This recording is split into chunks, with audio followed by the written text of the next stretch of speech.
ক্লায়েন্টকে যেমন মিষ্টি দেখতে তেমন ঠিক ব্যবহারটাও খুব মিষ্টি ছিল। তো হ্যালো এভরিওয়ান, আমি মেকওভার রাখি তোমাদের সাথে চলে আসলাম আবার একটি নতুন লুক শেয়ার করার জন্য। আমার লোকেশন ছিল গদ্দান, আর দি ভাইটা থেকে জেনে নেওয়া যাক দি ভাইটা কেমন কি লুক নেবে। দি বলো তুমি কেমন কি লুক চাইছো?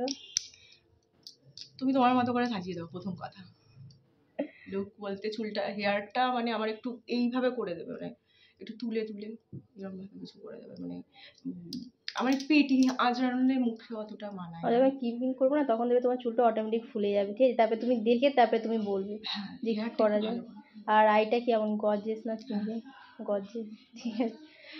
শাড়ি অনুযায়ী একটু আইটা হবে।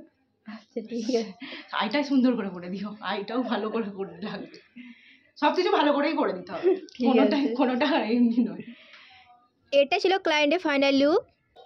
এটা ছিল আমার ফাইনাল লুক। বলো আমার কাছে সেজে কেমন কি লাগলো? আমার খুব ভালো লেগেছে, যেমন চেয়েছো তেমন হ্যাঁ যেমন চেয়েছি তেমনই পেয়েছি। মেকআপ খুব ভালো করেছে, কন্ট্যাক্ট করতে পারো বোনকে, খুব ভালো। তোমাদের সাথে আর একটা কথা শেয়ার করা হয়নি, এটা কিন্তু কারেন্ট ছাড়াই লুকটা কমপ্লিট হয়েছিল। তোমরা যারা তোমাদের স্পেশাল ডেতে আমাকে বুক করতে চাইছো তো আমাকে বুকিং করতে পারো। আমার কন্ট্যাক্ট নাম্বার হলো 6291376518। দেখা হচ্ছে নেক্সট কোনো ভিডিওয়।